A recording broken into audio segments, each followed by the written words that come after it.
వచనాలు, నేను చావను, సజీవుడనే యెహోవా క్రియలు వివరించేదను, యెహోవా నన్ను కఠినంగా శిక్షించను గాని ఆయన నన్ను మరణమునకు అప్పగింపలేదు. దావీదుకు సంబంధించిన అని చెప్పారు. ఇక్కడ యేసుక్రీస్తు గురించి ఇది చెప్పబట్లేదు. ఈ కీర్తన రాసినటువంటి వ్యక్తి చెప్తున్నాడు తన గురించినటువంటి అనుభవం. దావీదు చెప్పుకుంటున్నాడు తన గురించి. చదువుకుంటూ రండి సోదరులారా, ఏదో చెప్పడం కాదు, పరిశీలించిన తర్వాత చెప్పాలి. 22వ వాక్యంలో ఏం చెప్పు, దాని కింద 22వ వాక్యంలో ఇల్లు కట్టువారు నిషేధించిన రాయి మూలకు తొలరాయి ఆయను. ఎవరండి? వాడు తీక్రైసుడు సాక్ష్యం చెప్తారు మా యేసయ్యే అని. మరి ఇది యేసు గురించి అయినప్పుడు పై వాక్యం యేసు గురించి కాదా? నేను చావను సజీవుడనై యెహోవా క్రియలు వివరించెదను, యెహోవా నన్ను కఠినముగా శిక్షించనే కానీ నన్ను మరణానికి అప్పగించలేదు. చూడండి ఎంత స్పష్టమైన లేఖనం. నేను చావను అంటున్నారు. ఎవరండి ఆ వ్యక్తి? చావనటువంటి వ్యక్తి మరి ఎవరు కాదు, యేసువారే. అన్ని లేనటువంటి వారు బైబుల్ని వివరిస్తున్నారు పిచ్చి పిచ్చిగా. అవన్నీ మనం వింటున్నాం. ఏమిటి దౌర్భాగ్యం? క్రైస్తవుడా ఎక్కడున్నావు నువ్వు? ఎందుకు నీకు అర్థం కావట్లేదు?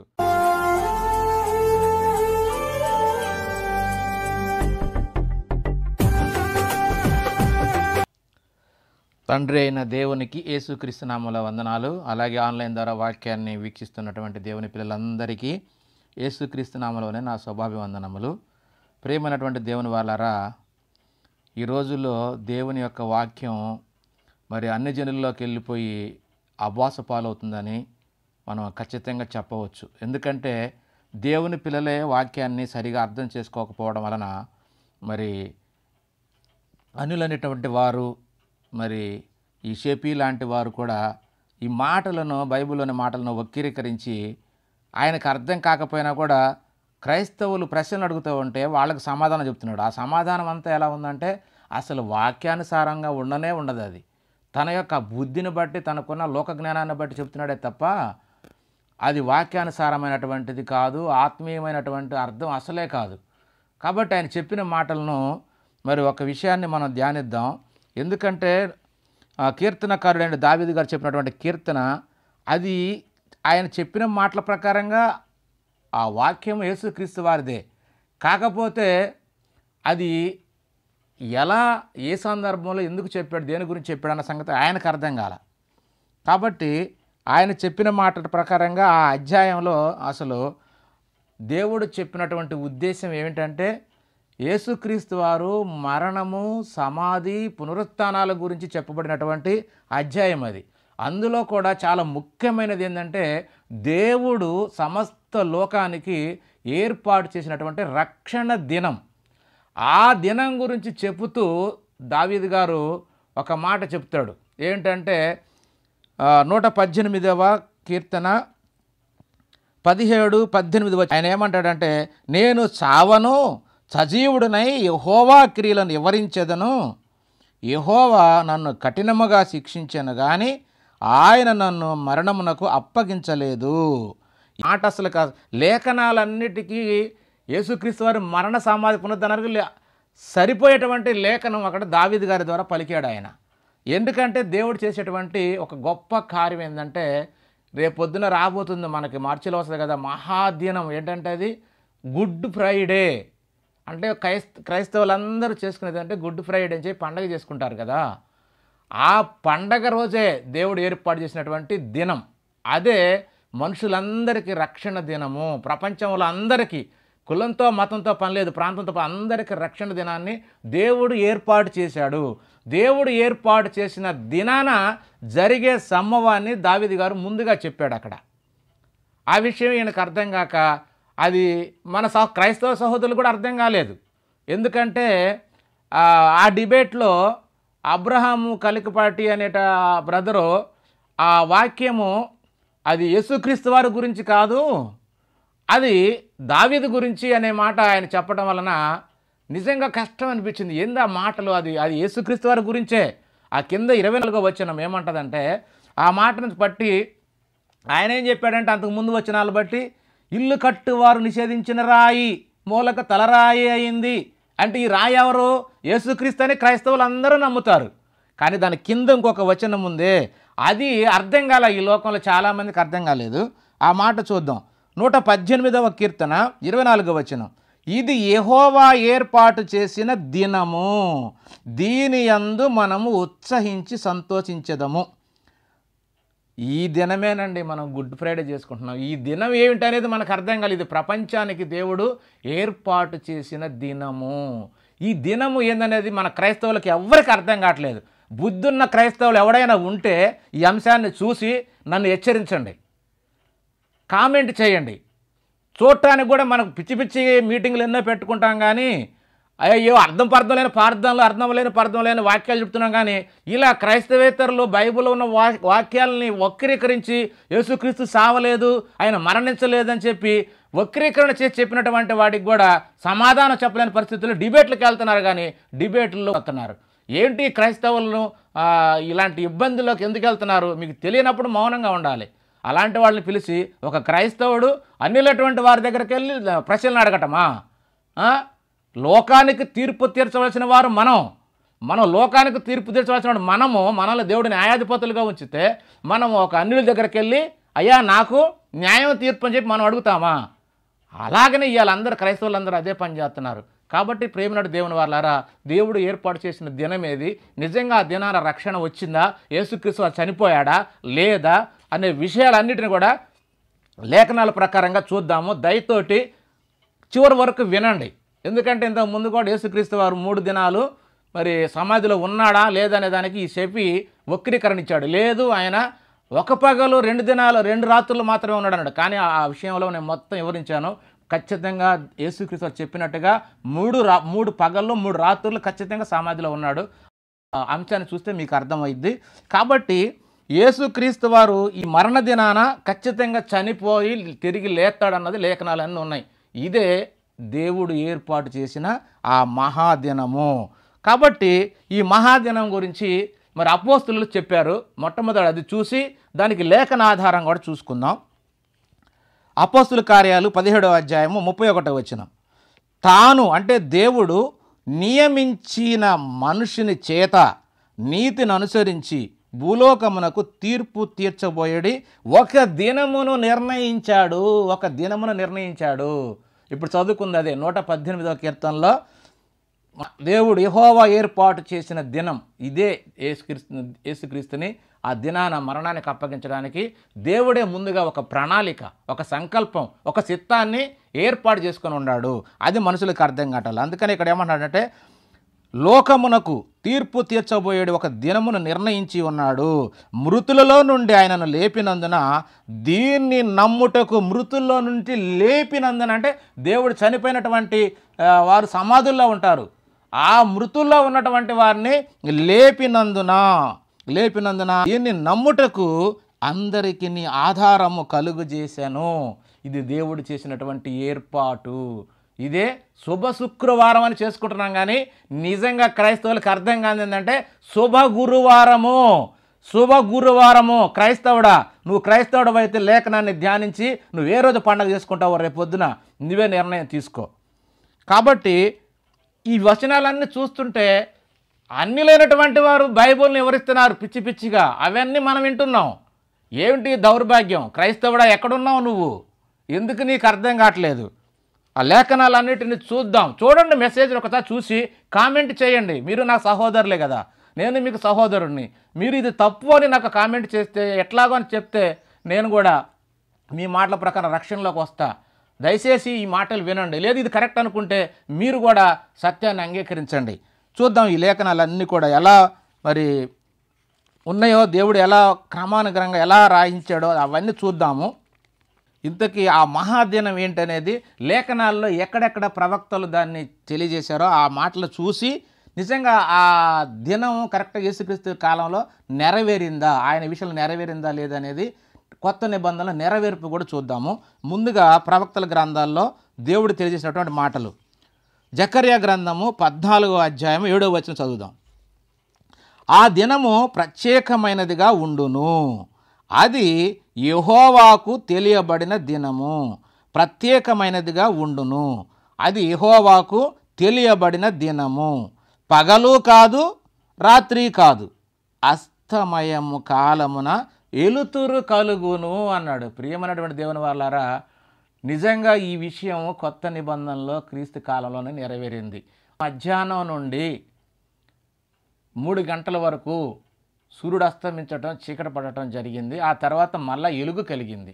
అంటే సాయంకాలమున మళ్ళీ ఎలుగు వచ్చింది. ఎలుగు వచ్చినప్పుడు ఆయన తీసి సమాధి చేసి సమాధిలో పెట్టడం జరిగింది. అరిమత్తయి యోసేపు అనే ఆయన దేహాన్ని తీసుకొని బట్టతో చుట్టి రాతి సమాధిలో పెట్టాడు. అది పగల కలిగింది. అది పగలే. అందరూ ఏమనుకుంటున్నారు, రాత్రి అని చెప్తున్నారు. శుక్రవారం రాత్రి కాదండి, పగలే జరిగింది. అది సిద్ధపాటు దినము. తర్వాత ఇంకేమంటున్నాడంటే జపన్య గ్రంథంలో ఇంకొక మాటను చూద్దాం. జపన్య గ్రంథము 1:14 యెహోవా మహాదినము సమీపమాయను, యెహోవా దినము సమీపమై అతి శీఘ్రముగా వచ్చుచున్నది. అది శీఘ్రముగా వచ్చుచున్నదని జపన్యగా చెప్తున్నాడు. ఆలకించుడి, యెహోవా దినము వచ్చుచున్నది, పరాక్రమశాలురు మహారోదన చేయుదురు అంటున్నాడు. పరాక్రమశాలురు అంటే ఎవరండి? ఇశ్రాయేల్ అందరూ పరాక్రమశాలురే కదా. ఆయన కూడా యేసుక్రీస్తు వారు కూడా మరి శక్తి కలిగిన వాడు కదా. వాళ్ళందరూ కూడా ఏమవుతారంటే మహారోదన అంటే యేసుక్రీస్తు చాలా బాధపడ్డాడు. చాలామంది మరి ఆ రోదనే జరిగింది ఆ రోజున. 15వ వచనం ఆ దినము ఉగ్రత దినము, శ్రమయు ఉపద్రవము మహానాశనమును కమ్ము దినము, అంధకారము గాఢాంధకారము కమ్ము దినము, మేఘములను గాఢాంధకారమును కమ్మును. మేఘములకు గాఢాంధకారం అంటే చీకటి కమ్ముతుంది. మేఘాలు కూడా పైన మేఘాలు కూడా కనపడాయి. సూర్యుడే కనపడాడు అన్నప్పుడు ఇంకేమి కనపడ, అంధకారం అవుతుందట. ఇంకొక ప్రవక్త కూడా చెప్పిన మాట, ఆమోసు గారు కూడా ఇంకో మాట తెలియజేశాడు. ఆ మాట కూడా చూసి మనం కొత్త నిబంధనలు నెరవేరియా లేవని చూద్దాం. ఆమోసు గ్రంథం 8వ అధ్యాయం 9వ వచనం యెహోవా చలవిచ్చినది ఏమనగా, ఆ దినమున నేను మధ్యాహ్న కాలమందు సూర్యుని అస్తమింప చేయుదును, పగట వేళను భూమికి చీకటి కమ్మజేయుదును, పగటి వేళ భూమికి చీకటి కమ్మజేయుదును అని ఇక్కడ దేవుడు ఆమోసు గారి ద్వారా పలుకుతున్నాడు. కాబట్టి ప్రియమైనటువంటి దేవుని వల్లారా, ఇవి ఎక్కడ నెరవేరినాయి అని కనుక, ఇవి ఎవరి యొక్క విషయంలో నెరవేరిందో ఆ లేఖనాలను చూద్దాం. లేఖనం లేకుండా ఏది మాట్లాడినా అది మనది రాంగ్ అవుతుంది. కాబట్టి ఆ లేఖనం చూద్దాం. మార్కు గారు రాసినటువంటి సువార్త 15వ అధ్యాయము 33వ వచనం మధ్యాహ్నము మొదలుకొని 3 గంటల వరకు ఆ దేశమంతటను చీకటి కమ్మెను, ఆ దేశమంతటి మీదను చీకటి కమ్మెను. 34వ వచనం 3 గంటలకు యేసు ఏలోయి ఏలోయి లామా సబక్తా అని బిగ్గరగా కేక వేసెను. ప్రియమైనటువంటి దేవుని వల్లారా, ఇది ఖచ్చితంగా యేసుక్రీస్తు మరణ సమాధి పునరుత్థాన కాలంలో జరిగినటువంటి సంభవము. ఇంకా లోకా సువార్తలో దీనికి సంబంధించి ఇంకొక మాట కూడా లోకా గారు కూడా తెలియజేశారు. అది కూడా చూద్దాం.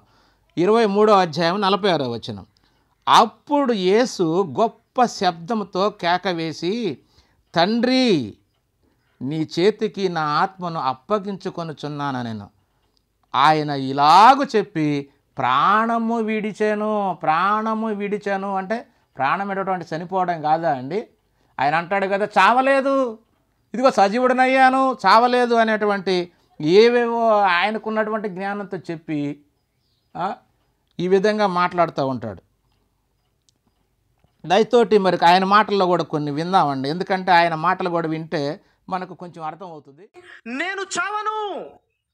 నేను చావను, సజీవుడనై యెహోవా క్రియలు వివరించెదను. యెహోవా నన్ను కఠినముగా శిక్షించనే కానీ నన్ను మరణానికి అప్పగించలేదు. చూడండి ఎంత స్పష్టమైన లేఖనం. నేను చావనంటున్నారు. ఎవరండి ఆ వ్యక్తి? చావనటువంటి వ్యక్తి మరెవరో కాదు, యేసువారే. విన్నారుగా, ఇంత చక్కగా మరి దేవుడు తన లేఖనాల్లో ప్రాణము విడిచెను అని చెప్పి మరి ఆ రోజున మరి భక్తులు అంటే సువార్థికులు అందరూ రాస్తే, ఆయన చనిపోలేదు, ఆయన సజీవుడయ్యాడు, నేను రక్షించుకున్నాను అని కొన్ని కీర్తనకారులు కొన్ని మాటలు మాట్లాడతాడు. ఎందుకంటే నేను రక్షిస్తాను, నిన్ను కాపాడుతాను, నిన్ను ఎడవను, మరి రక్షించుకుంటానని చెప్పి ఇలాంటి ఒక మనిషికి ధైర్యాన్ని ఇవ్వడానికి కొన్ని మాటలు ఆ సందర్భాన్ని బట్టి ఇశ్రాయేల్ ప్రజలకు దేవుడు మరి వాళ్ళకు ధైర్యపరచడానికి వాళ్ళకు ఎన్నో మంచి మాటలు ధైర్యం నింపడానికి చెబితే ఆ మాటలు పట్టుకొని అవన్నీ కూడా క్రీస్తుకే చెప్పబడ్డావి అని చెప్పి మరి అబద్ధం చెప్తూ ఆ మరణాన్ని కాదంటున్నాడు ఈయన. మరి లోకా గారు కూడా మరి ఇదే విషయాన్ని తెలియజేశాడు. ఏ సమయంలో చీకట పడింది అనేది కూడా లోకా గారు కూడా తెలియజేశాడు. ఎందుకంటే ఇంకొక సాక్ష్యం కూడా చూద్దాం మనం. లోకా సువార్త 23వ అధ్యాయం 44వ వచనం అప్పుడు రమారమి మధ్యాహ్నమాయను. అది మొదలుకొని 3 గంటల వరకు ఆ దేశమంతటి మీద చీకటి కమ్మెను, సూర్యుడు అదృశ్యుడాయను. ఎవరి గురించి రాయబడ్డాయండి లేఖనాల్లో? ఇప్పుడు ప్రవక్తలందరూ కూడా ఎవరు చెప్పారు? ఆ దినము దేవుడు ఏర్పాటు చేసిన దినమని లేఖనాలు లేవా? అవన్నీ కూడా ఈ క్రీస్తు మరణ సమాధి పునరుత్థానాలకు లింకు లేదా? ఇవి కాకపోతే ఇంకేమని చెప్తారు? ఆయన సావలేదని ఎలా చెప్తారు? యేసుక్రీస్తు వారు కూడా స్వయంగా చెప్పాడు కదండి, నన్ను చంపండి, తిరిగి నేను మళ్ళా లెగుస్తాను, 3 రోజుల తర్వాత లేస్తానని చెప్పి. అరే ఆ రోజున శాస్త్రులు, పరిచయులకు, ప్రధాన యాజకులకు వాళ్ళందరికీ సవాలు చేశాడు కదా. అదేనండి ఈ మరణదినం గురించాను. దావీదు గారు యొక్క ఆయన వంశములైన పుట్టాలు కనుక ఆయన ద్వారా ప్రవచింపజేశాడు యేసుక్రీస్తు వారి గురించి. యేసుక్రీస్తు వారు చెప్పలేదా ఆయన బోధించే కాలంలో? ఆ మాట చూద్దామా? యోహాను గారు రాసినటువంటి సువార్త 2వ అధ్యాయం 19వ వచనం. ఈ దేవాలయమున పడగొట్టుడి, 3 దినములలో దాన్ని లేపుదునని వారితో చెప్పాను. అయితే ఆయన తన శరీరమును దేవాలయమున గురించి ఈ మాట చెప్పాను. ఆయన శరీరం అనే దేవాలయం గురించి ఈ మాట చెప్పాడు. అంటే నా శరీరాన్ని మీరు చంపేయండి, నన్ను ప్రాణం తీసేసినా నేను తిరిగి 3వ దినాన మరలా నా శరీరాన్ని లేపుతాను. అంటే నేను సావను, అలాగే మీరు నన్ను చంపేస్తే నేను చచ్చిపోయి అలాగే సమాధిలో ఉండను, తిరిగి నేను మరలా లేస్తాను అని చెప్పిన మాట.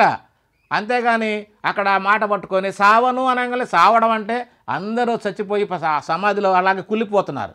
కానీ అలా అందరిలాగే నేను కుళ్ళిపోను, దేవుడు తిరిగి మరలా నన్ను లేపుతాడు అన్న సంగతిని చెప్తున్నాడే తప్ప నేను సావను అంటే నిజంగానే అసలు నేను చనిపోలేదని కాదు.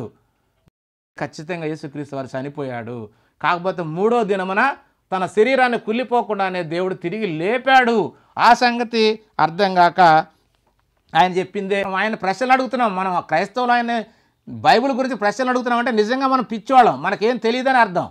ఆయనకేం తెలుస్తుంది? క్రైస్తవుడికి తెలియకుండా. క్రైస్తవుడు అయితే ఖచ్చితంగా బాప్తిసం తీసుకుంటాడు, పరిశుద్ధాత్మ ఉంటుంది, పరిశుద్ధాత్మ ప్రేరణతో క్రైస్తవుడు ప్రకటించగలుగుతాడు. అన్యుడికి ఏం అర్థమవుతుంది? బైబిల్ గురించి అర్థం కాదు అతనికి.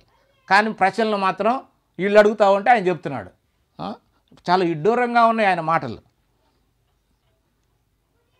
యేసుక్రీస్తు వారు చెప్పిన మాట మనం విన్నాం. ఇప్పుడు మృతులలో నుండి లేచిన తర్వాత ఆయన ఈ మాట చెప్పినని ఆయన శిష్యులు జ్ఞాపకం చేసుకొని లేఖనమును యేసు చెప్పిన మాటను నమ్మిరి. ఏం చెప్పాడండి? అందరు సూచక్రియలు అడుగుతున్నారు వాళ్ళని. సూచక్రియలు అడుగుతుంటే ఏం చెప్పాడు? యోనాను గురించిన సూచక క్రియ కానీ మరొక సూచక క్రియ లేదు. యోనాను గురించిందంటే యోనా గురించి మనందరం ఆయన చేప కడుపులో 3 దినాలు ఉంటాడు. కానీ అది కూడా అర్థం కాదు, మన క్రైస్తవులకి అర్థం కాదు. ఆయన చేప కడుపులో ఖచ్చితంగా చనిపోయాడు, ఆయన ఆత్మ పాతాళానికి వెళ్ళింది. ఈ విషయం కూడా అందరికి తెలియదు. కానీ తర్వాత నెక్స్ట్ ఆ విషయాన్ని కూడా నేను తెలియజేస్తా. యోనా గారు కూడా చేప గర్భంలో 3 రోజులు చనిపోయే ఉన్నాడు. దేవుడికి ప్రార్థన చేసినప్పుడు పాతాళంలో ఉండి ప్రార్థన చేస్తే తిరిగి మరలా ఆయన ఆత్మను మరలా పంపించి ఒడ్డుకు తీసుకొచ్చి కక్కిన తర్వాత సువార్త ప్రకటించాడు. అదే మాటను ఇక్కడ యేసుక్రీస్తు నేను సావను, తిరిగి మళ్ళీ బతికి నేను దేవుని క్రియలు వివరిస్తానని చెప్పాడు. అంటే ఒక యోనా ఏ విధంగా అయితే చనిపోయి చేప గర్భంలో 3 రోజులు ఆయన శవం ఉందో, పాతాళానికి వెళ్ళి 3 రోజులు దేవుణ్ణి ప్రార్థన చేసి తిరిగి మళ్ళా దేవుని కృప వలన బయటకు వచ్చి దేవుని సువార్తను ప్రకటించాడు. ఎందుకంటే వాళ్ళందరినీ కాపాడాడు దేవుడు. ఆ సువార్తను ప్రకటింపచేసి యోనా ద్వారా ప్రకటింపజేసి దాదాపు ఆ నినేవే పట్టణం అంతటిని కాపాడాడు. ఆయన చనిపోలేదు అని వీళ్ళు అంటుండటం వల్ల ఆయన కూడా చనిపోలేదండి, ఆయన చనిపోయాడు. తర్వాత నేను ఆ విషయాన్ని కూడా మరి తొందరలో వెంటనే అది కూడా చేస్తాను మీకు. కాబట్టి ప్రియమైనటువంటి దేవుని వారలారా, మనం ఏమి వింటున్నాము, మనం ఏమి చూస్తున్నాము అనేది మనకు అర్థం కాకుండా మనము ఈ రోజున నేను సావను సజీవుడినై ఉన్నాను అనగా యెహోవా నన్ను కఠినముగా శిక్షించును, ఆయన నన్ను మరణమునకు అప్పగించలేదు అనే మాటలో పట్టుకొని ఆయన ఎన్నో విషయాలు చెప్తున్నాడు. కానీ నిజానికి ఆయన మరి ఆ డిబేట్లో అబ్రహాం బ్రదరు చెప్పాడు. కానీ ఈయన ఆ మరణం గురించి చూపించినటువంటి విషయాలన్నింటినీ కూడా పక్కకు నెట్టేసి ఎక్కడైతే నేను రక్షిస్తానో, ఎక్కడైతే నేను కాపాడుతానో, మిమ్మల్ని కాపాడుతాను, నేను ఇడవను అని ఇవన్నీ ఆదరణ కలిగించే మాటలు దేవుడు చెప్పినప్పుడు దావీదు గారి ద్వారా చాలా మాటలు చెప్పాడు. ఎందుకంటే ఆయన మరి దావీదు అంటే చాలా ఇష్టం కాబట్టి దావీదు గారికి చాలా విషయాలు చెప్పాడు. నిన్ను కాపాడుకుంటాను, నిన్ను ఇడవను అని ఇలాంటివి చాలా ఉంటాయి. రక్షిస్తాను, కాపాడుతాను అని నువ్వు నా హృదయంలో ఉంటావు, ఇవి చాలా ఉన్నాయి. ఇవన్నీ ఆశీర్వాదాల మాటలు, దీవెన మాటలు, ఇవన్నీ కూడా యేసుక్రీస్తు వారి అని చెప్పడం ఆయన వక్రీకరణ. మన ఆ బ్రదర్ చూపించాడు. ఆ బ్రదర్ ఏం చూపించాడంటే యెషయా గ్రంథము, ఆ బ్రదర్ ఈ మాట చూపించాడు. అతన్ని నలగొట్టుటకు యెహోవాకు ఇష్టమాయను, ఆయన అతనికి వ్యాధి కలుగజేసెను అని ఆ బ్రదర్ ఆ వాక్యాన్ని చూపిస్తే, నలగొట్టాడు కానీ చనిపోలేదు, మరణానికి అప్పగించలేదు, లేపుకున్నాడు, కాపాడుకున్నాడు అంటాడే తప్ప, అరే ఈ మాటను వక్రీకరిస్తున్నాడు. కింద ఇంకొక మాట కూడా చూద్దాం. ఇంకా ఏమంటున్నాడు, ఆయన అతనికి వ్యాధి కలుగజేశాను. వ్యాధి అంటే ఏంటండి? ఏమో మామూలుగా మనకు వచ్చేటువంటి ఎయిడ్స్ లేకపోతే కరోనా ఇలాంటి వ్యాధుల? వ్యాధి అంటే బాధ అండి, వేదన. అది మనకు అర్థం కావట్లా. ఆ వేదన బాధని మన కళ్ళ ముందు మన మనసు మారాలి అంటే ఖచ్చితంగా ఆ వేదన అనేది తన కుమారుడు పడాలి. అందుకనే ఆయన్ని వేదనకు గురి చేశాడు. మనము వాటికే భయపడుతుంటాం కాబట్టి మీరు భయపడొద్దా. ఇలాంటి వేదనలు ఎన్నొచ్చినా సరే చనిపోతే తిరిగి మళ్ళీ క్రీస్తులో ఉంటే మీరు బతుకుతారు అన్న సంగతిని మనకు అర్థం కావడం కోసం ఆయన్ని వేదన పాలు చేశాడు. అతనికి నలగొట్టడానికి, అతనికి వ్యాధి కలిగించాడు దేవుడే. కాబట్టి నిజంగా వ్యాధి అంటే ఏమిటండి? వ్యాధి అంటే ఏంటంటే అది కూడా ఆ వ్యాధి అంటే అది ఆత్మకు సంబంధించిందా, శరీరానికి సంబంధించిందా అంటే ఆ లేఖనం కూడా చూద్దాం. ఒకటి సామెతల గ్రంథము 18వ అధ్యాయం 14వ వచనం. నరుని ఆత్మ వాని వ్యాధి నోర్చును. వ్యాధి నోర్చును అంటే మన ఏమండి శరీరానికి వచ్చే బాధ అంతా మన ఆత్మతో మనమే భరించాలి. శరీరానికి వచ్చే బాధ అంతా, అవమానాలు అన్నీ కూడా మన ఆత్మతోనే మనం భరించాలి. అందుకని ఏమన్నాడంటే ఇక్కడ సామెతల్లో, నరుని ఆత్మ వాని వ్యాధి నోర్చును, నలిగిన హృదయమును ఎవడు సహింపగలడు? నలిగిన హృదయమును ఎవడు సహింపగలడు అని చెప్పి ఇక్కడ మరి భక్తుడు తెలియజేశాడు. కాబట్టి ప్రియమైనటువంటి దేవుని వాళ్ళారా, ఇవన్నిటినీ జరిగించాలంటే అది మనిషిగా మనకు సాధ్యం కాదు. కాబట్టి దేవుని యొక్క శక్తి, దేవుని యొక్క హస్తమే ఇది జరిగించాలి. అందుకనే కీర్తనకారుడు ఆయన ఏం చెప్పాడు 118:16లో ఇంకా ఏమన్నాడంటే, ఆయన చెప్పినటువంటి వచనం, నేను సావను అనే దానికి ముందు వచనం ఇది. యెహోవా దక్షిణ హస్తము మహోన్నతమైనది, యెహోవా దక్షిణాస్తము సాహస కార్యములు చేయను. దేవుని యొక్క శక్తి, దేవుని వలనే, దేవుని పిల్లలు మాత్రమే ఈ సాహస కార్యాలు చేయగలరు. ఎవరు చచ్చిపోతారండి ఈ రోజుల్లో? ఎవరైనా చచ్చిపోగలరా?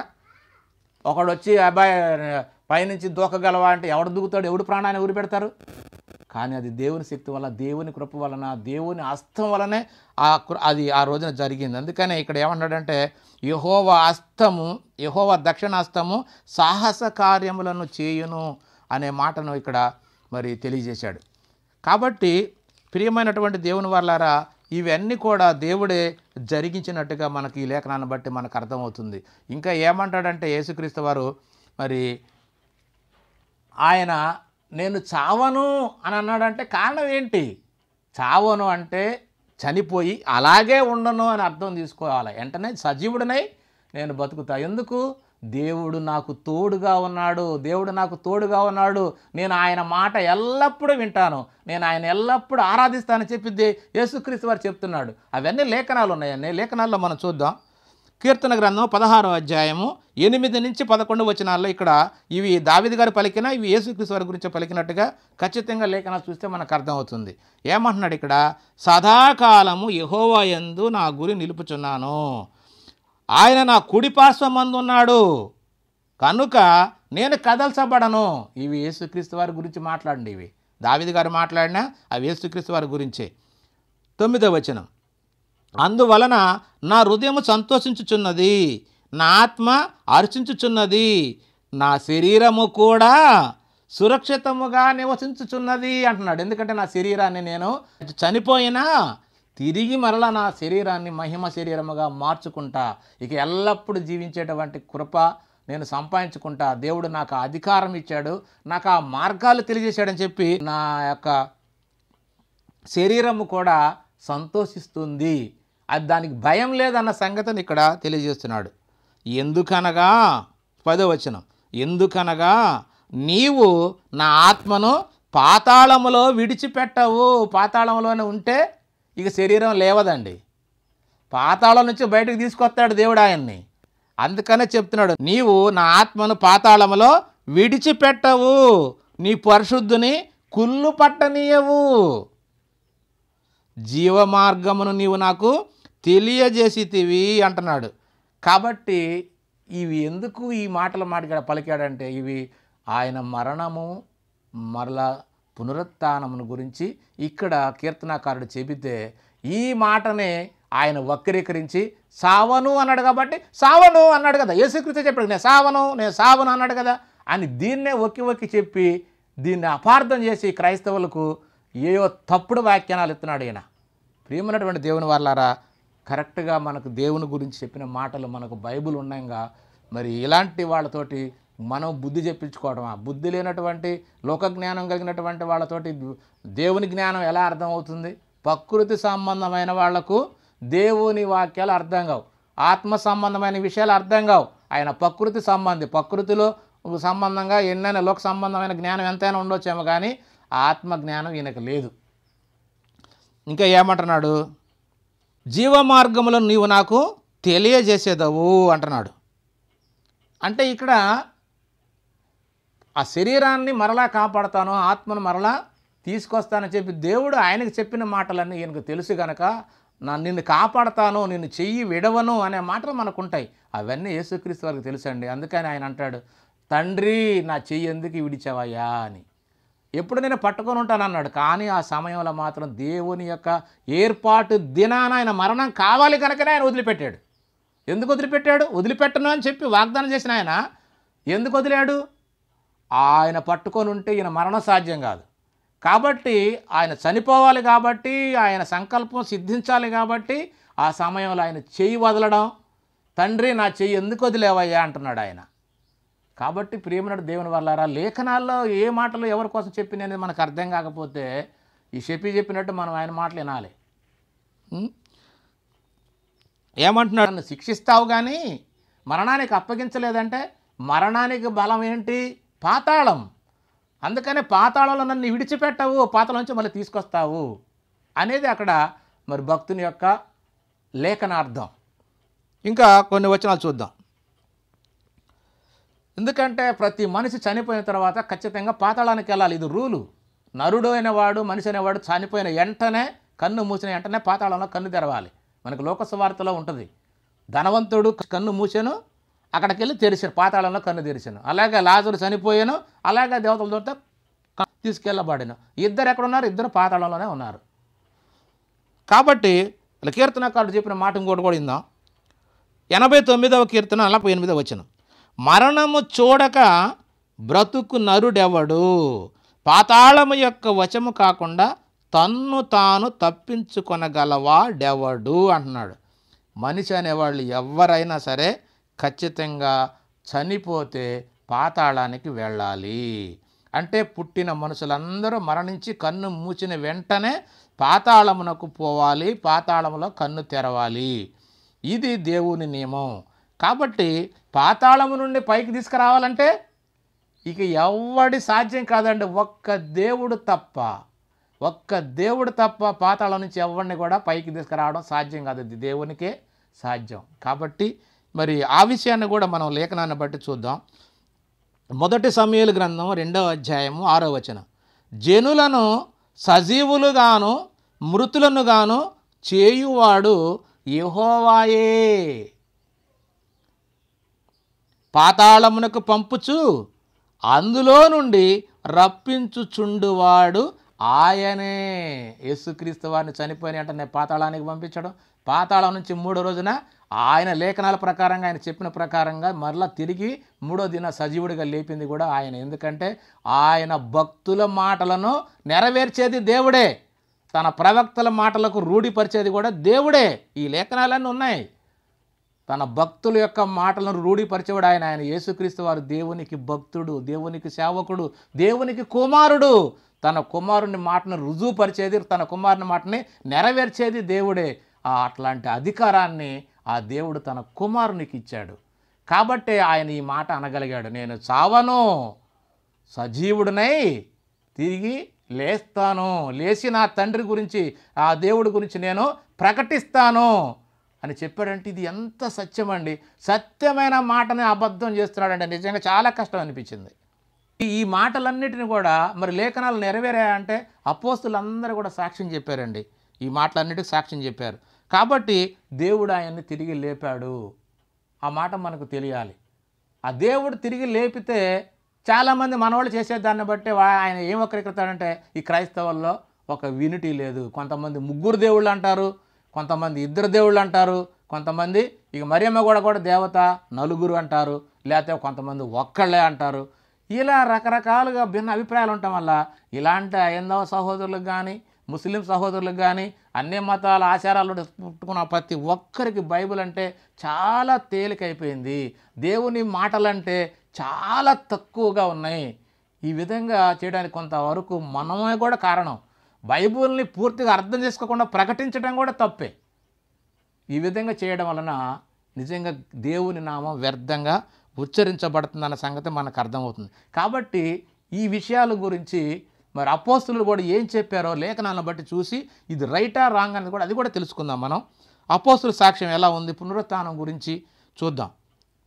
పౌలు గారు చెప్పిన మాట అపోస్తుల కార్యాలు 13:34 మరియు కుళ్ళు పట్టకుండా ఆయనను మృతులలో నుండి లేపుటను బట్టి దావీదునకు అనుగ్రహించిన పవిత్రమైన వరములను మీకు అనుగ్రహించేదను, అవి నమ్మకములై ఉన్నవని చెప్పాను. అవి నమ్మకములు. ఇవి దావీదు గారికి మరి వరం అండి. నీ గర్భవాసం నుంచి ఈ లోకాన్ని ఏలేటువంటి రాజును నేను పుట్టిస్తాను, అతని యొక్క అధికారము ఆ రాజ్య సింహాసనము సూర్యుడున్నంత కాలము స్థిరంగా ఉంటుంది అని దేవుడు ఆయనకు ఒక వరాన్ని ఇచ్చాడండి. కాబట్టి ఆయన గర్భవాసంలో నుంచి వచ్చే శరీర ప్రకారంగా ఆయన వంశంలో నుంచే యేసుక్రీస్తు వచ్చాడండి.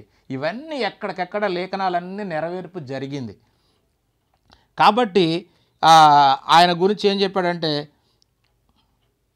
దావీదుకు అనుగ్రహించిన పవిత్రమైన వరములను మీకు అనుగ్రహించేదను, అవి నమ్మకములైనని చెప్పాను అని ఇవన్నీ కూడా చెప్పాడు. మరి అంతకుముందు మనకు ఒక లేఖనం కూడా ఉంది. 35వ వచనం మనం చూద్దాం. ఎందుకంటే 16వ అధ్యాయంలో మన కుళ్ళు పట్టకుండా అనే మాట ఉంది కదా, ఆ మాటను కూడా ఇక్కడ మరి కీర్తనలో ఉన్న మాట జ్ఞాపకం చేశాడు ఇక్కడ మరి అపోస్తులు. 35వ వచనం కాబట్టి వేరొక కీర్తన యందు నీ పరిశుద్ధుని కుళ్ళు పట్టనివ్వని చెప్పుచున్నాడు. 36, 37వ వచనం కూడా దావీదు దేవుని సంకల్పము చొప్పున తన తరము వారికి చేవజేసి నిద్రించి తన పితరుల యొద్దకు చేర్చబడి కుళ్ళిపోయెను, కానీ దేవుడు లేపినవాడు కుళ్ళు పట్టలేదు. దేవుడు లేపినవాడు కుళ్ళు పట్టలేదు. దేవుడు లేపింది ఎవరినండి? 3వ దినాన యేసుక్రీస్తు వారిని లేపాడు. అపోస్తుల సాక్ష్యం అంతా అదే. చనిపోయిన వారిలో నుండి తిరిగి లేచిన మొదటి వ్యక్తి కూడా ప్రభు అయినటువంటి యేసుక్రీస్తు వారే. ఇది మనకి కొరింథీ పత్రికలో పౌలు గారు చెప్తాడు మొదటివాడు అని. చనిపోయి తిరిగి లేచిన వారిలో కూడా మొదటివాడు యేసుక్రీస్తు అని. కాబట్టి ప్రియమైనటువంటి దేవుని వాళ్ళారా, బైబిల్లో ఎన్ని తప్పులు ఉంటే దీన్ని మనం దైవ గ్రంథంగా ఎలా భావిస్తామండి? ఇవన్నీ సత్యమండి. ఏదో ట్రాన్స్లేషన్ మిస్టేకులు ఉంటే ఉన్నాయేమో కానీ బైబిల్ అంతా సత్యం అండి. కాబట్టి ప్రియమైన దేవుని వాళ్ళారా, మన విశ్వాసం ఎలా ఉంది అంటే మన విశ్వాసమే అసలుకి ఈ మరణం మీద ఆధారపడింది. యేసుక్రీస్తు వారి మరణము, సమాధి, పునరుత్థానాలు ఇవే క్రైస్తవుల యొక్క విశ్వాసం. క్రైస్తవులందరి విశ్వాసం ఇది. ఇట్లాంటి విశ్వాసం మీద సావలేదని చెప్తుంటే దాన్ని కొంతమంది క్రైస్తవులట ఖురాన్లోకి వెళ్ళి మతం పుచ్చుకున్నారట. నేను ఆ డిబేట్లో చూసా. ఒక అతను నేను 6 సంవత్సరాలు 10 సంవత్సరాలు విశ్వాసంలో ఉన్నా, మీ మాటలు విని నేను క్రైస్తవాన్ని వదిలిపెట్టి ముస్లిం మతాన్ని పుచ్చుకుని చెప్పి ఆయన సాక్ష్యం చెబుతుంటే నిజంగా ఏడవాలో నవ్వాలో అర్థం కాలేదండి. ఏమనాలి అక్కడ? మనమేం చెప్తున్నామో లోకం ఎలా పోతుంది? మనమేమో మన సహోదరులను రక్షించాలని క్రైస్తవులుగా బాప్తిసం తీసుకొని దేవుని కాడి భుజం మీద పెట్టుకొని ఏం చెప్తున్నామో మనకు అర్థం కావటం లేదు. కాబట్టి మన విశ్వాసానికి మూలం ఏంటండి? కొరింథీయులకు రాసినటువంటి మొదటి పత్రిక 15వ అధ్యాయం 3వ వచనం. పౌలు గారు ఏమంటున్నాడు? నాకు ఇయ్యబడిన ఉపదేశం ప్రకారంగా క్రీస్తు మన పాపముల నిమిత్తము చనిపోయెను, సమాధి చేయబడెను, లేఖనముల ప్రకారము తిరిగి 3వ దినమున లేపబడెను.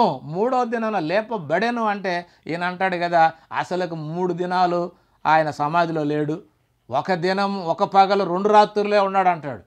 యోనా వలె 3 రాత్రులు పగలు నేను ఉంటానని చెప్పాడు. 100% నిజమండి, 100% నిజం. ఆయన 3 రాత్రింపగళ్ళు సమాధిలో ఉన్నాడు అంటే భూగర్భంలో ఉన్నాడు అన్న సంగతి ఖచ్చితంగా మరి మన క్రైస్తవులకు అర్థం చేసుకుంటే ఉంటుంది. కానీ మన వాళ్ళకి అంత జ్ఞానం ఏడుందండి? అది లేక ఐందవులు మాటలు విని వాళ్ళు ఇదని చెప్పగానే దానికి పోటీ పట్టమే కానీ వాళ్ళు చెప్పేవన్నీ వేస్ట్ అన్న మాటలు వాళ్ళకి మనం ఏంది సమాధానం చెప్పేది? వాళ్ళు బైబిల్కి సంబంధించినవి కాకుండా ఏదో వాళ్ళ జ్ఞానంతో వాళ్ళు చెప్తుంటే వాళ్ళకి మనం సమాధానం చెప్పేది ఏంది? వాళ్ళతో మనం డిబేట్లు చేసేది ఏంటి? సాతాను కనుక యేసుక్రీస్తు వారిని ఇదిగో నువ్వు దూకితే నేను దేవుని కుమారుడిని నమ్ముతాను అందరు చూస్తారనగానే యేసుక్రీస్తు విన్నాడా సాతాను మాట? సాతాను నా వెనక పో అన్నాడు. మనమైతే నిరూపిస్తామని చెప్పి ఇదిగో నిరూపించని చెప్పి వీళ్ళు అందరూ డిబేట్లు పెట్టి నిరూపిద్దాం. ఏందా నిరూపించేది? నువ్వు దేవుడు చెప్పని దాన్ని నువ్వే నిరూపిస్తావు. ఈ విధంగా సాతాను యొక్క మాయలో పడిపోతున్నాం మనం. అవతలోడు మనల్ని కొంచెం ఉలికిచ్చంగానే ఉలికిపడి అబ్బో అని ఇది అయిపోతున్నాం. కాబట్టి ప్రేమైనటువంటి దేవుని వాళ్ళారా, మరి ఆ డిబేట్లో మరి పాపం ఆ అబ్రహాం గారు సహోదరుడికి కూడా యేసుక్రీస్తు వారి గురించి కాదు ఈ మాట, అది ఎందుకంటే దావీదు గారు కూడా చాలా కష్టాలు పడ్డాడు కాబట్టి ఆ దావీదు గారు మరి బస్తేబా దగ్గరికి వెళ్ళినప్పుడు ఎన్నో కష్టాలు పడ్డాడు, ఆయనకు రాజ్యం పోయింది కాబట్టి ఆయన బాధ పెట్టాడు కానీ ఆయన చనిపోలేదు. అది ఆయన రాసినటువంటి ఆ దావీదు గారి గురించి రాయబడింది కానీ ఇది యేసుక్రీస్తు వారి గురించి కాదు అన్నాడు. నిజంగా అది కష్టం లేదు, ఇది చాలా ఇంపార్టెంట్, క్రైస్తవ సమాజానికి ఇంపార్టెంట్ అయిన వాక్యం. దీన్ని పట్టుకొని ఆయన వక్రీకరిస్తుంటే ఇది యేసుది కాదు అని చెప్పి మన బ్రదర్ అంటున్నాడు. ఇక ఏం చెప్పాలండి? ఇలా ఉంది మనం. అందుకనే బైబిల్ తెలియని వాళ్ళు మనకు బైబిల్ కాన్సెప్ట్లు చెప్తుంటే మనం వాళ్ళకి చెప్పే సమాధానం ఇలాగుంది. కాబట్టి నిజంగా ఆ బ్రదర్ని కొంతవరకు మెచ్చుకోవాలని సంతోషించాలి. ఎందుకంటే ఆ బ్రదర్ చెప్పాడు కొన్ని మాటలు ఏమిటంటే మరణానికి సంబంధించి దేవుడు మరణానికి అప్పగించేటువంటి ఏమన్నా ఉన్నాయా లేఖనాలు అంటే ఆయన చెబితే, కాబట్టి ఈ సభ్యు ఏం చేస్తున్నాడంటే మరణం గురించి చెప్పిన వాక్యాలను పక్కకి నెట్టేసి ఏవేవో రక్షణ ఉంది, రక్షణ ఇస్తానన్నాడు, కాపాడుతానన్నాడు, ఇదిగో నిన్ను ఆదుకుంటానన్నాడు అని చెప్పి ఇవి చెప్తున్నాడు. కానీ ఈ మరణానికి వచ్చేసరికల్లా దాటేస్తున్నాడు. ఆ సహోదరుడు చెప్పాడు ఏం మాటలంటే ఆ సహోదరుడు చూపించిన మాటల యెషయా గ్రంథము 53వ అధ్యాయంలో చెప్పాడు కొన్ని. అయితే అటన్నిటిని వక్రీకరించాడు. కానీ ఆ సహోదరుడు మరి ఈ మాట చెప్పాడు అనుకుంటాను. ఎందుకంటే ఆయన మరణించాడు అని. ఏమిటంటే ఏలయనగా మరణము నొందునట్లు అతడు తన ప్రాణమును దారబోసెను అన్నాడు. ఇక్కడ ఇది లేఖనం అండి, యేసుక్రీస్తు వారి గురించి ముందుగా చెప్పబడిన లేఖనం. ఆయన నలగొట్టడానికి ఇష్టం అయింది దేవునికి అని చెప్పి మనకు 10వ వచనంలో చూసుకున్నాము. ఇక్కడ 12వ వచనంలో ఏమంటున్నాడంటే తన ప్రాణమును దారబోసెను అంటే ఏలయనగా ఎట్లాగంటే మరణము నొందునట్లుగా చనిపోవడమే. ఇంకా మళ్ళా భ్రమ కలిగించాడు అంటాడు ఈ చెప్పి. భ్రమ కాదండి, నిజంగా చనిపోయాడు ఆయన. అలా యోనాను కూడా నీళ్ళలో పడేయంగానే ఆ ఓళ్ళలో ఉన్నవాళ్ళంట చనిపోయాడు అనుకున్నారట, కానీ చనిపోలేదట. ఇది నిజంగా క్రైస్తవులు కూడా అర్థం కాదు. అందుకని ఆ షఫీ అలా మాట్లాడుతున్నాడు. ఆ షఫీ ఏంటంటే ఈ క్రైస్తవులు మాట్లాడిన మాటలను బట్టే ఆయన కూడా మాట్లాడతారప్ప. ఆయనకేమో దైవ జ్ఞానం లేదు, ఆత్మజ్ఞానం అసలు కన్నా లేదు. ఇక్కడ ఏమంటున్నాడు? ఏలయనగా మరణం నొందినట్లుగా అతడు తన ప్రాణమును దారబోసెను అంటే ఏంటండి? ప్రాణం దారబోయటం అంటే నిజంగా ప్రాణం దారబోయటం అంటే ఏంటి? మనిషికి ప్రాణం రక్తం.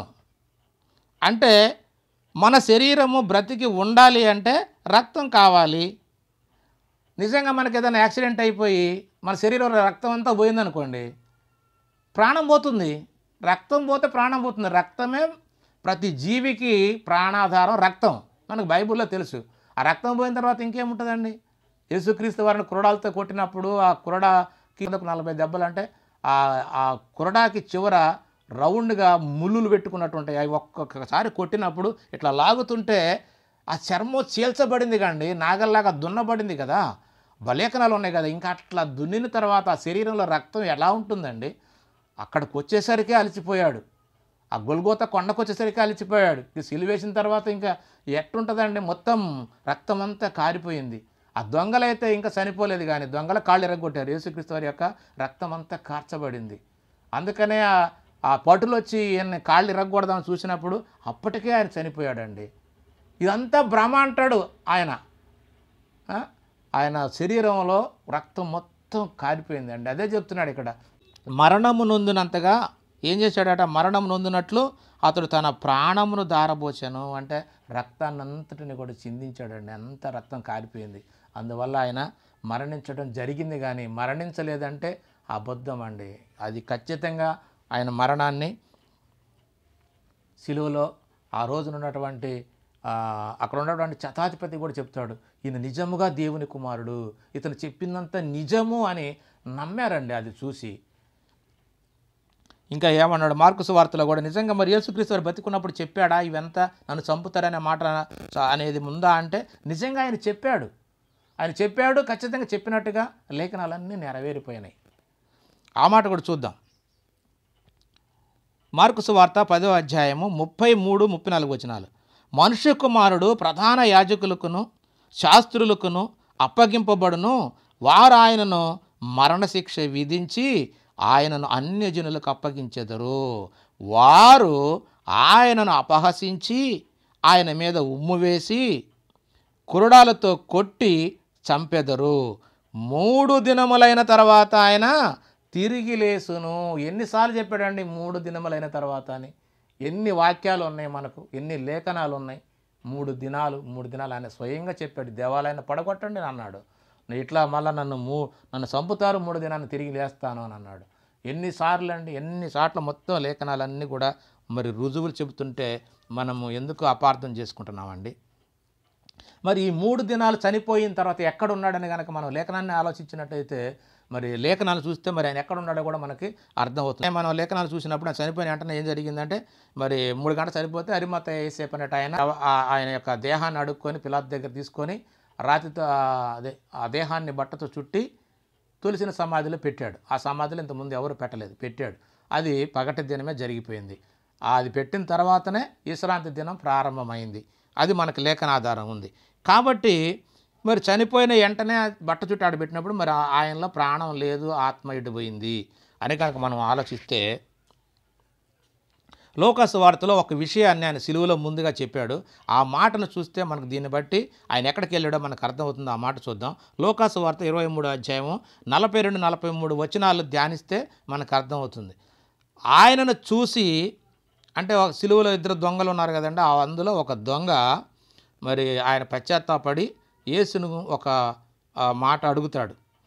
ఆ మాట చదువుతున్నా. ఆయనను చూసి యేసు, నీవు నీ రాజ్యములోనికి వచ్చినప్పుడు నన్ను జ్ఞాపకము చేసుకొనమనెను. అందుకు ఆయన వానితో, నేడు నీవు నాతో కూడా పరదైసులో ఉందవని నిశ్చయముగా నీతో చెప్పుచున్నానెను. కాబట్టి ప్రియమైనటువంటి దేవుని వల్ల ఈ మాట గున్న బట్టి మనకు అర్థం కావాల్సింది ఏంటంటే, నేడే ఇప్పుడు చనిపోయిన వెంటనే నువ్వు కూడా నాతో పరదేశంలో ఉంటావు. అయితే ఇంతకీ పరదేశం ఎక్కడుంది? పరదేశం ఎక్కడున్న సంగతి కూడా మనకు తెలియదు. ఎక్కడుంది చూద్దాం లేఖనాల ప్రకారంగా. పౌలు గారు చెప్తాడు, కొరింథీయులకు రాసిన 2వ పత్రిక 12వ అధ్యాయము 2-4 వచనాలు చదువుదాం. అతడు 14 సంవత్సరముల కిందట 3వ ఆకాశమునకు కొనుపోబడెను. 3వ ఆకాశం అంటున్నాడు. 3వ ఆకాశం అంటే కింద చదువుదాం. 3వ ఆకాశాన్ని కొనుపోబడ్డాడంట. మనకు తెలిసిన ఆకాశాలు ఎన్ని ఉన్నాయండి? పైన ఆకాశం పరలోకము, భూమి మధ్య ఆకాశంలో ఉంది. భూమి కింద ఉన్న ఆకాశమే 3వ ఆకాశము, అదే పాతాళము, దానిలో ఉంది పరదేశు. కాబట్టి ఇక్కడ ఏమంటున్నాడు అంటే పౌలు గారు, 14 సంవత్సరాల క్రితము 3వ ఆకాశమును కొనుపోబడెను. అతడు శరీరముతో కొనుపోబడెనో నేను ఎరగను, శరీరము లేక కొనుపోబడెనో నేను ఎరగను, అది దేవునికే తెలియను. 3-4 వచనాలు. అట్టి మనుషుని నేను ఎరుగుదును, అతడు పరదైసులోనికి కొనుపోబడి వశింపశక్యముగాని మాటలు వినెను. పరదైసులోనికి కొనుపోబడి వశింపశక్యముగాని మాటలు వినెను అన్నట్టు. ఈ పరదేశం ఎక్కడ ఉందంటే 3వ ఆకాశములో ఉన్నది. ఈ మూడవ ఆకాశం ఎక్కడుందని కనుక మన లేఖనాలను ఆలోచిస్తే అది కూడా అర్థమవుతుంది. కాబట్టి ఈ పరదేశ గురించి ఇంకొక మాట మరి పౌలు గారు తెలియజేశాడు. ఆ మాట చదువుకొని తర్వాత అది కూడా ఆలోచిద్దాము. ఎఫెసీయులకు రాసిన పత్రిక 4వ అధ్యాయము 8వ వచనం. అందుచేత ఆయన అంటే యేసుక్రీస్తు వారు ఆరోహణమైనప్పుడు చెరను చెరగా పట్టుకొని పోయి మనుషులకు ఈవులను అనుగ్రహించనని చెప్పబడి ఉన్నది. ఆరోహణమాయననగా ఆయన భూమి యొక్క క్రింది భాగములకు దిగినని అర్థం ఇచ్చుచున్నది. భూమి యొక్క క్రింది భాగం అంటే పాతాళమేనండి. భూమి కింద ఉన్నది పాతాళం.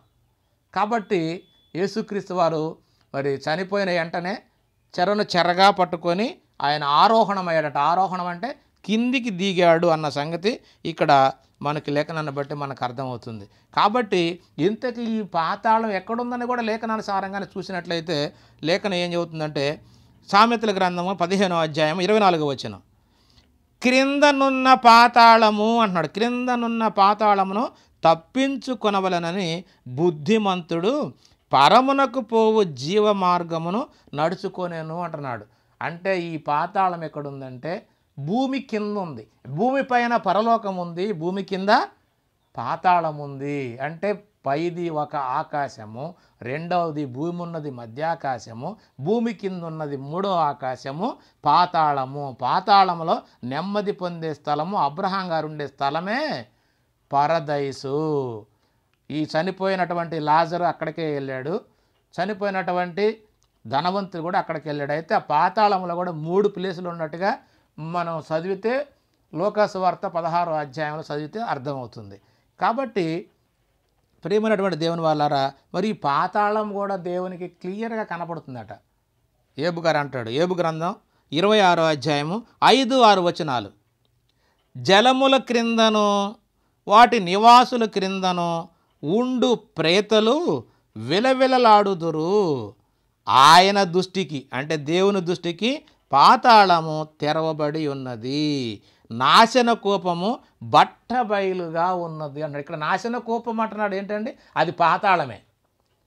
ఇంకా ఒక సహోదరుడు ఆ డిబేట్లో యేసుక్రీస్తు వారు చనిపోయి తిరిగి లేచినట్టుగా లేఖన సాక్ష్యం ఏమన్నా ఉందా అని చెప్పి మరి అక్కడ ఒక ప్రశ్నించినప్పుడు మరి లేఖన సాక్ష్యాలు ఉన్నాయి అన్న సంగతి మన సహోదరుడికి మరి చెప్పలేక మరి మౌనంగా ఉన్నాడు. కాబట్టి ఆ లేఖనం ఏమిటని కనుక మనం ఆలోచించినట్లయితే అపోస్తులు సాక్ష్యం ఇచ్చారు, కానీ ఆ సాక్ష్యము వాళ్ళు ఇలా చెప్పారు, ఇలా వాళ్ళు తెలియజేశారు, కానీ లేఖనం గురించి చెప్పలేదు ఆయన. అయితే లేఖనం కూడా ఆయన చనిపోయి తిరిగి లేస్తాడు, విజయం పొందుతాడు అన్నటువంటి లేఖనాలు ఉన్నాయి. కానీ ఈ లేఖనాన్ని వాళ్ళు మరి అంగీకరించకుండా లేఖనాలు లేవు అన్నట్టుగా చెప్తున్నారు. కాబట్టి ఆ మాటలు చూద్దాము. అపోస్తుల సాక్ష్యం కూడా చూద్దాం. అపోస్తులు కార్యాలు 2వ అధ్యాయం 23 నుంచి 33 వచనాలు కనుక చదివితే దేవుని జ్ఞానం చక్కగా అర్థమవుతుంది. పేతురు గారు ఇచ్చాడు అదే సాక్ష్యం, కానీ సఫీ గుర్తు చేశాడు, కానీ అది ఆయన గురించి కాదన్నట్టుగా, లేకపోతే అది మరణాన్ని గురించి కాదన్నట్టుగా ఆయన చెప్పుకొచ్చాడు. కానీ యేసుక్రీస్తు వారి గురించే దావీదు గారు వివరించాడు. ఆ మాటను చూద్దాం. పేతురు గారి మాటల్లో, దేవుడు నిశ్చయించిన సంకల్పమును ఆయన భవిష్యత్తు జ్ఞానమును అనుసరించి అప్పగింపబడిన ఈయనను మీరు దుష్టుల చేత సిలువ వేయించి చంపితిరి అంటున్నాడు. అంటే ఇది దేవుని యొక్క సంకల్పము, ఆయన భవిష్యత్తు జ్ఞానం, భవిష్యత్తులో జరగబోయేదాన్ని మరి అక్కడ తెలియజేస్తే అది మనకి వీళ్ళకి అర్థం కాక ఇంకా లేఖనాలు ఉన్నాయా, సాక్ష్యాలు ఉన్నాయా అని అడుగుతున్నారు. ఇది లేఖన సాక్ష్యమే ఇక్కడ పేతురు గారు చూపిస్తున్నాడు. అది చదువుదాం. భవిష్యత్తు జ్ఞానమును గురించి అప్పగింపబడిన ఈయనను మీరు దుష్టుల చేత సిలువ వేయించి చంపితిరి. 24వ వచనం, మరణము ఆయనను బంధించి ఉంచుట అసాధ్యము కనుక దేవుడు మరణ వేదనలను తొలగించి ఆయనను లేపెను. ఇక్కడ మరణ వేదనలు అన్న కాడ మృతుల నుండి లేపెను అనే మాట చక్కగా సరిపోతుంది, కానీ ట్రాన్స్లేషన్లో మాత్రం అది రాయలేదు. సజీవంగా లేపెను అన్నది వేరే బైబిల్లో ఉంది.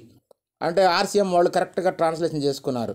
అంటే మరణ వేదనను తొలగించి మృతుల నుండి ఆయనను సజీవంగా లేపెను అనే మాట అక్కడ సరిపోతుంది. కాదు ట్రాన్స్లేషన్లో కొన్ని అక్షరాలు మిస్ అయ్యాయి. అలాగే లేఖనం మరి ఆయన చెప్పింది ఏంటంటే లేఖన ఆ కింద వచనాలు ఏంటంటే లేఖన సారమై, అంటే ఇది మరి ఇందాక మనం చదువుకుందాం దావీదు కీర్తన 16:8-9 వచనాల్లో ఇవే ఉన్నాయి. లేఖన సాక్ష్యమే ఇది. లేఖన సాక్ష్యం ఉన్నా కూడా ఇంకా ఏడన్నా ఉందా అని అడుగుతున్నాడు. ఎందుకంటే నేను చావను అని అన్నాడంటే దేవుడు నన్ను మరణానికి అప్పగించాడు అనేది మాత్రం అర్థం చేసుకోవాలి. ఆ మాటలు చూద్దాం. ఇది లేఖనమే. ఇది అంతకు ముందు కీర్తన గ్రంథంలో ఉంది, దాన్ని చూస్తున్నాం. లేఖన సారం ఇక్కడ కొత్త నిబంధనలో ఉంది, చూస్తున్నాం. 25వ వచనం, ఇది అపోస్తలుల కార్యాలు 2వ అధ్యాయం 25వ వచనం. నేను ఎల్లప్పుడూ దేవుని చూస్తున్నాను, ఆయన నా కుడి పార్శ్వమున ఉన్నాడు, నేను కదల్చబడను. కదల్చబడను అంటే భయపడను అని అర్థం. ఇంకా ఏమన్నాడు 26వ వచనం, నా శరీరము కూడా నిరీక్షణ కలిగి ఉండును. నిరీక్షణ అంటే దేవుని యందు నిరీక్షణ కలిగి ఉన్నాడు యేసుక్రీస్తు వారు కూడా. ఇంకా 27వ వచనం, నీవు నా ఆత్మను పాతాళములో విడిచిపెట్టవు, నీ పరిశుద్ధుని కుళ్ళు పట్ల నీవు. అంటే నన్ను పాతాళం అంటే ఇప్పటివరకు చనిపోయిన వాళ్ళందరూ ఎక్కడికి వెళ్ళారు? పాతాళానికి వెళ్ళిపోయారు. అబ్రహాం గారి దగ్గర నుంచి, నోవాహు దగ్గర నుంచి, ఆదాము దగ్గర నుంచి అందరూ పాతాళానికి వెళ్ళారు. ఏ ఒక్కరు కూడా తిరిగి మళ్ళీ పాతాళం నుంచి తిరిగి రాలేదు. అందుకని పాతాళములో విడిచిపెట్టవు, నీ పరిశుద్ధుని కుళ్ళు పట్టనీయవు. ఇప్పుడు దాకా చనిపోయిన వాళ్ళ శరీరాలన్నీ కూడా మట్టిలో కుళ్ళిపోయినాయి. కానీ యేసుక్రీస్తు మాత్రం ఆయన దేహము కుళ్ళి పట్టలేదు అన్న సంగతిని దావీదు గారు ముందుగానే పునరుత్థానం గురించి వెరిగి ఈ విషయాన్ని చెప్పాడు. ఇది లేఖనమే. మనకు అర్థం కాక లేఖనాలు ఉన్నాయా అంటే ఇది లేఖనమే. ఇంకా ఏమంటున్నాడు 28వ వచనం, నాకు జీవ మార్గములు తెలిపితివి అని యేసుక్రీస్తు వారు మాట్లాడుతూ నాకు జీవ మార్గములు తెలిపితివి అని చెబుతూ 31వ వచనం, క్రీస్తు పాతాళములో ఎడవబడలేదనియు ఆయన శరీరము కుళ్ళిపోలేదనియు దావీదు ముందుగా తెలుసుకొని, అంటే దేవుని భవిష్యత్తు జ్ఞానమును ముందుగా తెలుసుకొని ఆయన పునరుత్థానముల గురించి చెప్పాను. యేసుక్రీస్తు వారు తిరిగి లేస్తాడు, చావడు, తిరిగి పునరుత్థానముగా జీవము కలిగి లేస్తాడు అన్న సంగతిని దావీదు గారు ముందుగా తెలుసుకొని అక్కడ 16వ కీర్తనలో కానీ ఇక్కడ 118వ కీర్తనలో కానీ ఆయన యొక్క మరణ సమాధి పునరుత్థానాల గురించి, అంటే దేవుడు నిశ్చయించినటువంటి భవిష్యత్తు జ్ఞానమైనటువంటి ఈ లోక రక్షణార్థమైనటువంటి ఆ మహాదినం నాడు జరిగేటువంటి సంభవాలన్నిటిని కూడా దేవుడు ఆ ప్రవక్తల ద్వారా ముందుగా ప్రవచింపజేసి రచింపజేశాడు. ఇవి మనకు అర్థం కాల. మనం అనుకున్నాం ఇప్పుడు వరకు చనిపోయిన వాళ్ళు ఎవరు కూడా తిరిగి లేవలేదు. మొట్టమొదట లేచిన వాడు ఈయనే. కాబట్టి మనకి ఇంకా లేఖనాల సాక్ష్యం చూద్దాం. అంతకుముందు చనిపోయిన వాళ్ళందరూ కూడా మన చూద్దాం ఎక్కడున్నాయనేది ఇవన్నీ కూడా మనకు కొత్త నిబంధనలు అన్నీ ఉన్నాయి. చనిపోయిన వాళ్ళు ఎవరో నిద్ర లేవలేదని. మొట్టమొదట లేచిన వాడు యేసుక్రీస్తు అని చెప్పి పౌలు గారు కూడా తెలియజేస్తాడు. కాబట్టి ఆ చనిపోయి ఎక్కడికి వెళ్ళాడు అనేది మనం అన్నీ ముందుగా వివరించుకున్నాం. కానీ ఇంకా ఈ సహోదరుడు ఆ చనిపోయి తిరిగి లేచింది అంటే యేసుక్రీస్తు వారు విజయం పొందుకొని మరణాన్ని జయించి లేచాడా అనే దానికి సాక్ష్యం ఉందా అని అడిగాడు. ఇంకొక మాట చూద్దాం. సాక్ష్యాలు ఉన్నాయి, ఇప్పుడు ఇది సాక్ష్యమే. ఇంకొక మాట కూడా చూద్దాం. ఓషయా గ్రంథము 13వ అధ్యాయం 14. ఇది లేఖనం. ఇది దేవుడే మరి వారిని పాతాళం నుంచి విడిపిస్తాను అని చెప్పే మాట ఇది. ఆయనను పాతాళ వశము నుండి నేను వారిని విమోచింతును. వారంటే ఇశ్రాయేల్ అందరి గురించి చెప్తున్నాడండి. ఇందులో యేసుక్రీస్తు వారు కూడా ఉన్నాడు. ఆయనను పాతాళ వశము నుండి నేను వారిని విమోచింతును, మృత్యువు నుండి వారిని రక్షింతును. మృత్యు అంటే ఏంటండి? చావు నుండి, చచ్చిపోయిన వారి నుంచి. ఏదో దెబ్బలు తగిలి అట్లా ఊరక కానువు పెడతాను లేకపోతే బతుకున్న వాళ్ళ గురించి చెప్పట్లేదు, చచ్చిపోయిన వాళ్ళ గురించే చెప్తున్నాడు ఇక్కడ. మృత్యు నుండి అంటే చావు నుండి, అంటే శరీరము చనిపోయింది, పాతాళానికి వెళ్ళిపోయింది ఆత్మ. అలాంటి చావు నుండి, మృత్యువు నుండి వారిని రక్షింతును. పాతాళం వేరు, శరీర మరణం వేరు. అంటే శరీర మరణం నుండి రక్షిస్తానంటున్నాడు, పాతాళ వశము నుండి కూడా తప్పిస్తానంటున్నాడు ఇక్కడ దేవుడు. ఈ విషయం మరి చక్కగా, మరి ఇంత చక్కగా ఉంటే మరి ఇంకేం చదివారు వీళ్ళు? మాత్రం మనల్ని విమర్శించడానికి చదువుతారేమో. ఏమంటున్నాడు ఇక్కడ? మృత్యువు నుండి వారిని రక్షింతును. ఓ మరణమా నీ విజయం ఎక్కడా? ఓ మరణమా నీ ముల్లెక్కడా అని దేవుడు పాతాళము వశముల నుండి మనల్ని కాపాడతానని చెప్పి ఆయనే చెప్పి, ఓ మరణమా నీ ముల్లెక్కడని చెప్పి ఆయన ప్రశ్నిస్తున్నాడు. ఏం చేస్తావు నువ్వు? నా కుమారుడిని చంపడం అనేది సాధ్యం కాదు. ఎందుకంటే ఆయన పరిశుద్ధుడు, ఆయన ఏ పాపము లేనివాడు. కాబట్టి అసలుకి ఈ మరణానికి మూలం ఏంటంటే పాపం. పాపానికి ఉన్నటువంటి ముళ్ళు అధికారం ఏంటంటే ధర్మశాస్త్రమే. ధర్మశాస్త్రం చెప్పింది ఇది చేయకూడదు అది చేయకూడదు అని ఆజ్ఞలు ఇచ్చింది ధర్మశాస్త్రం. చేయొద్దు అన్నదాన్ని శరీరం చేస్తుంది కనుక పాపం వస్తుంది. అంటే పాపానికి మూలం ధర్మశాస్త్రం అంటాడు పౌలు గారు. కాబట్టి ఈయన ఏ పాపం చేయలేదు, ధర్మశాస్త్రాన్ని నెరవేర్చాడు. కాబట్టి ఈయనలో ఏ పాపం ఉందని మరణం ఈయన పట్టుకొని ఉంటుంది. అందుకనే ఇక్కడ అపోస్తులు ఏం చెప్తున్నారంటే మరణ వేదనలను తొలగించి, అంటే ఈ శరీర ప్రకారంగా ఆయన హింసించినటువంటి మరణం కాదు, ఇంకొక మరణం ఉంది, పాతాళంలో కూడా వేదన పడేటువంటి పరిస్థితి ఉంది. మనం చూసాం ధనవంతుడు లాజరు దానిలో మనం చూస్తే ఆయన అగ్ని జ్వాలల్లో ఉంటాడు. అలాగనే ఇప్పుడు చనిపోయిన వాళ్ళందరూ అక్కడే ఉన్నారు. అది మరణ వేదన సమస్య. అది నిద్ర. కొంత పరిశుద్ధులకు మరి నీతిమంతులకు నిద్ర అనే స్థలం, నిద్ర అనేది కూడా ఉంటుంది. అంటే అలాంటి దానిలో నుంచి దేవుడు మరలా తీసుకొచ్చాడు. నేను ఇంక అక్కడే పర్మనెంట్గా ఉండను, నేను సావను అంటున్నాడు. అంటే అక్కడ నాకు ఎడబాటు అనేది ఉండదు, దేవుడు నన్ను ఎలా వెంటనే రక్షిస్తాడు అన్న సంగతి మనకు అర్థం కావాలి. దీన్నే మరి పౌలు గారు తన పత్రికలో తెలియజేశాడు. అది చూద్దాం. కొరింథీయులకు రాసినటువంటి మొదటి పత్రిక 15వ అధ్యాయము 54వ వచనం చివరి మాట చదువుదాం. విజయమందు మరణము మిరింగివేయబడెను. ఓ మరణమా నీ విజయం ఎక్కడా? ఓ మరణమా నీ ముల్లెక్కడా? మరణపు ముల్లు పాపము, పాపమునకున్న బలము ధర్మశాస్త్రమే. ఇది లేఖనం కాదా? లేఖనం నెరవేరునట్లుగానే చెప్పబడింది. ఇది లేఖనం కాదా? పాపమునకున్న ముళ్ళు ధర్మశాస్త్రము. యేసుక్రీస్తు వారి ధర్మశాస్త్రాన్ని సంపూర్ణంగా నెరవేర్చారండి. దేవుని మాటల ప్రకారంగా సమస్తాన్ని తండ్రి నీ చిత్తం నెరవేర్చాను అని చెప్పి ఆయన అంటాడు. కాబట్టి ప్రేమైన దేవుని వాళ్ళారా, మనకు అర్థం కావాల్సింది ఏంటంటే ఇది అర్థం కాల. ఇంకా ఆ రోజుల్లో కూడా ఈ చెప్పిగారులాగానే చనిపోయిన వాళ్ళు ఎలా బతుకుతారు, ఎలా వస్తారు అన్నిటికంటే ఆలోచనలో చూసినట్లయితే వీళ్ళకి అసలు అది అర్థం కాలేదనే చెప్పాలి.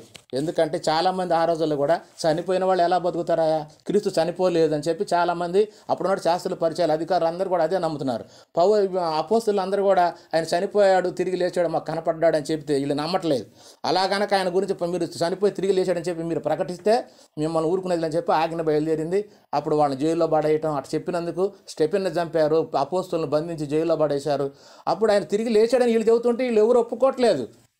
ఈరోజు కూడా ఈ బుర్రలేనటువంటి షఫీ గారు ఆయన తిరిగి లేవలేదు అని చెప్పి అంటున్నాడు. ఆ రోజుల్లో చాలామంది అదే అన్నారు. చాలామంది తిరిగి లేపబడలేదు, ఆయన లేపబడలేదు అన్న సంగతి వీళ్ళు అంటున్నారు. అంటే చనిపోయిన సంగతి వాళ్ళందరికీ తెలుసు, కానీ తిరిగి లేవలేదు అన్న సంగతి వీళ్ళు అంటున్నారు. అదే ప్రకారంగా ఇక్కడ మరి ఇప్పటికి కూడా వీళ్ళందరూ అనడానికి కారణం ఏంటంటే ఇదే. మొదటి కొరింథీ 15 అధ్యాయంలో 17 నుంచి కొన్ని మాటలు చూసినప్పుడు క్రీస్తు లేపబడని ఎడల మీ విశ్వాసము వ్యర్థమే, మీరు ఇంకనూ మీ పాపంలోనే ఉన్నారు అనే మాట ఇక్కడ అంటున్నాడు. ఎందుకంటే మరి యేసుక్రీస్తు వారు ఆల్రెడీ మరి ఆయన చనిపోయాడు, కానీ కొంతమంది ఏం చేస్తున్నారంటే ఆయన ఇంకా చనిపోలేదు అనే సంగతిని మరి చాలామంది ఆ రోజున అనుకుంటున్నారు. కాబట్టి ఆయన ఏమంటున్నాడంటే పౌలు గారు, మరి క్రీస్తునందు నిద్రించిన వారు ఖచ్చితంగా నశిస్తారు, నిద్రించిన వారిలో ప్రథమ ఫలము క్రీస్తే. క్రీస్తు మృతుల నుండి లేపబడి ఉన్నాడు, క్రీస్తు మృతుల నుండి లేపబడి ఉన్నాడు అన్న సంగతిని ఇక్కడ మరి పౌలు గారు తెలియజేస్తున్నాడు. మరి ఎలా లేస్తారు? ఇది కూడా కొంతమందికి డౌటు. క్రీస్తు మృతుల నుంచి లేపబడ్డాడని చెప్పి ఆయన చెప్తున్నాడు, కొంతమంది నమ్మట్ల. మీరు అలాగా గనక నమ్మకపోతే ఇక మీరు కూడా నశించినట్టే లెక్క, ఇక మీకు రక్షణ లేదు అన్న సంగతిని ఇక్కడ చెప్తున్నాడు. కాబట్టి 20వ వచనం ఏమంటున్నాడంటే నిద్రించిన వారిలో ప్రథమ ఫలము క్రీస్తు మృతుల నుండి లేపబడ్డాడు అని పౌలు గారు చెప్తున్నాడు. అయితే ఇంకొకరు అడుగుతారట, ఏమని, అసలు చనిపోయిన వాళ్ళు ఎలా లెక్కుతారా? ఇదే డౌట్ అందరికీ. ఎందుకంటే మనకు తెలుసు కదా, ఇప్పుడు చచ్చిపోయిన వాళ్ళు ఎవరు లేవలేదు కదా.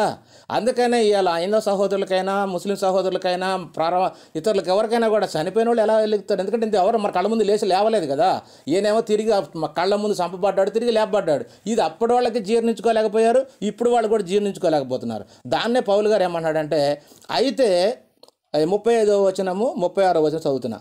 అయితే మృతులు ఎలాగూ లేతురు, వారెట్టి శరీరమునతో ఒత్తురు, ఒకడు అడుగును, ఈ షఫీ లాంటి వారు.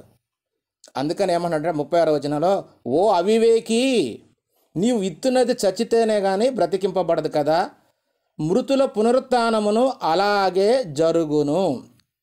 అంటే 42వ వచనంలో ఏమంటే మృతులు పునరుత్థానమును అలాగే శరీరము క్షయమైనదిగా ఇత్తబడి అక్షయమైనదిగా లేపబడును అంటున్నాడు.